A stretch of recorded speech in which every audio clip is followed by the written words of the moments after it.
Assalamualaikum warahmatullahi wabarakatuh. Pada video kali ini kita akan membahas salah satu subbab dari bab sejarah kontemporer dunia dan pengaruhnya bagi kehidupan global, yakni runtuhnya Vietnam Selatan.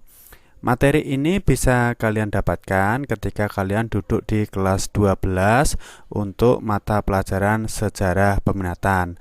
Mari langsung saja kita bahas materi mengenai runtuhnya Vietnam Selatan secara ringkas, lugas, dan semoga jelas. Vietnam dulunya merupakan negara di bawah jajahan Prancis. Oleh Prancis, Vietnam dan Kamboja disatukan menjadi Uni Indochina pada tahun 1887. Pada tahun 1940, ketika Perang Dunia II, Vietnam berhasil dikuasai oleh Jepang. 25 September 1945, Ho Chi Minh, ini merupakan Ho Chi Minh, tokoh komunis dari Vietnam Utara, berhasil memproklamasikan kemerdekaan Vietnam dengan nama Republik Demokrasi Vietnam, pusat pemerintahnya di Hanoi. Setelah Jepang kalah pada Perang Dunia II, Prancis kembali hendak menguasai Vietnam. Ini ceritanya sama dengan Belanda yang ada di Indonesia. Setelah Indonesia merdeka, Belanda kembali lagi ke Indonesia, ingin menjajah kembali Indonesia. Begitu juga Prancis. Prancis ya pada Perang Dunia Kedua kalah dengan Jepang. Setelah Jepang kalah, Prancis ingin kembali menguasai Vietnam. Prancis kemudian menerapkan politik pecah belah dengan cara mengangkat Baudia sebagai penguasa Vietnam pada tahun 1949. Pada bulan Februari 1954, Amerika Serikat, Prancis, dan Uni Soviet mengadakan pertemuan di Berlin, di Jerman, salah satunya membahas masalah Indochina. Pada tanggal 20 Juli 1954 disepakati Konferensi Jenewa yang keputusannya antara lain mengakui kemerdekaan negara Kamboja, Laos, dan Vietnam. Yang kedua, menyetujui bahwa wilayah Vietnam terbagi atas Vietnam Utara dengan Vietnam Selatan dengan batas garis 17 derajat lintang utara. Prancis kemudian akan menarik seluruh pasukannya dari Vietnam. Pasukan dari Vietnam Utara harus menarik pasukannya dari Vietnam Selatan. Begitu juga Vietnam Selatan harus menarik pasukannya dari Vietnam Utara.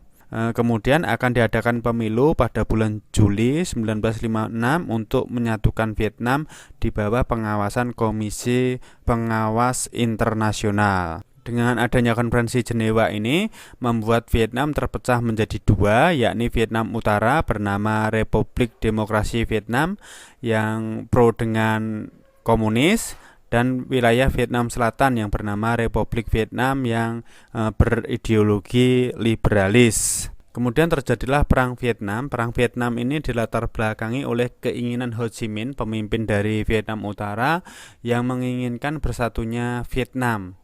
Kemudian Ho Chi Minh mengirimkan pasukan Viet Minh menyusup ke Vietnam Selatan. Usaha untuk menyatukan wilayah Vietnam ini didukung oleh Uni Soviet dan Cina. Orang-orang komunis di Vietnam Selatan membentuk pasukan gerilyawan yang dikenal dengan pasukan Viet Cong. Amerika Serikat dan sekutunya kemudian membantu Vietnam Selatan untuk melawan Vietnam Utara.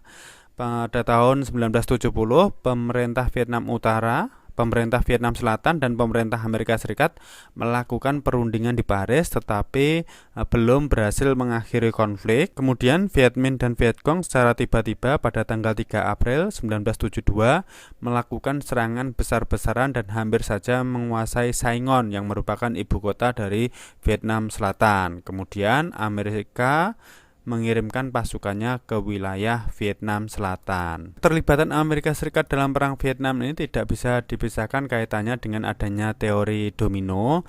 Apabila satu daerah dikuasai oleh komunis, maka daerah sekitarnya juga akan terpengaruh oleh komunis. Teori ini diciptakan oleh Amerika, tujuannya adalah untuk membendung pengaruh komunis di dunia. Usaha yang dilakukan oleh Amerika Serikat dalam Perang Vietnam antara lain, yang pertama adalah menempatkan pasukan Amerika Serikat di Vietnam Selatan, yang kedua melatih pasukan Vietnam Selatan, yang ketiga mempersenjatai pasukan Vietnam Selatan.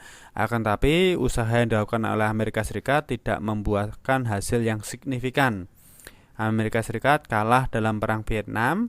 Penyebabnya antara lain, yang pertama, pasukan Vietnam Utara lebih menguasai medan pertempuran. Mereka menerapkan taktik perang gerilya, di mana mereka sudah paham dengan seluk-beluk kondisi pegunungan yang ada di Vietnam. Yang kedua, kondisi di Vietnam Selatan sendiri terjadi perpecahan. Ada beberapa pihak yang menginginkan Vietnam untuk bersatu, karena perpecahan yang ada di Vietnam itu merupakan akibat dari adu domba yang dilakukan oleh Prancis. Yang ketiga, keterlibatan Amerika Serikat di Vietnam tidak disetujui secara total oleh rakyat Amerika. Yang keempat, Vietnam Utara dibantu oleh Cina dan Uni Soviet. Akhirnya disepakatilah perjanjian damai Paris pada tahun 1973, di mana Amerika Serikat berjanji untuk mengakhiri keterlibatan militernya di Vietnam. Presiden AS Richard Nixon dan Menteri Luar Negerinya Henry Kissinger memutuskan untuk menarik pasukan Amerika Serikat dari wilayah Vietnam. Pada tanggal 30 April 1975, Presiden baru Vietnam Selatan yaitu Dong Van Minh yang baru dilantik tanggal 28 April menyatakan menyerah tanpa syarat kepada Viet Cong. Untuk merayakan kemenangan ini, maka Viet Cong mengubah nama Saigon, ibu kota dari Vietnam Selatan, menjadi Ho Chi Minh sesuai dengan nama tokoh pemimpin dari Vietnam Utara.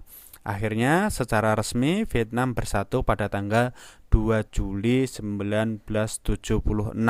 Setelah hampir berapa puluh tahun terpisah, akhirnya Vietnam berhasil bersatu kembali. Vietnam kemudian berupaya untuk menguasai Kamboja dikarenakan secara historis Vietnam dan Kamboja dulunya merupakan satu negara yang disatukan oleh Prancis dengan nama Uni Indochina. Penyerbuan Vietnam untuk menguasai Kamboja dilakukan pada tanggal 7 Januari 1979. Pasukan Vietnam dalam menguasai Kamboja dibantu oleh orang-orang Kamboja yang mendukung Vietnam. Vietnam kemudian mendirikan Republik Rakyat Kamboja di bawah pemerintahan Heng Samrin. Nah, konflik Kamboja ini konfliknya sangat rumit karena banyak pihak yang terlibat. Indonesia terlibat dalam upaya menyelesaikan konflik Kamboja, di mana Indonesia mengadakan Jakarta Informal Meeting 1 dan 2. Yang mana Jakarta Informal Meeting itu kemudian dibawa ke perundingan Paris. Pada tanggal 23 Oktober 1991, pasukan dari Vietnam harus ditarik dari Kamboja. Perang Vietnam ini sendiri ternyata membantah teori domino yang dikeluarkan oleh Amerika Serikat. Ternyata negara-negara di sekitar Vietnam juga tidak terpengaruh oleh komunis. Demikianlah materi mengenai runtuhnya Vietnam Selatan dan bersatunya Vietnam. Semoga bermanfaat. Mohon maaf apabila ada kesalahan. Wassalamualaikum warahmatullahi wabarakatuh.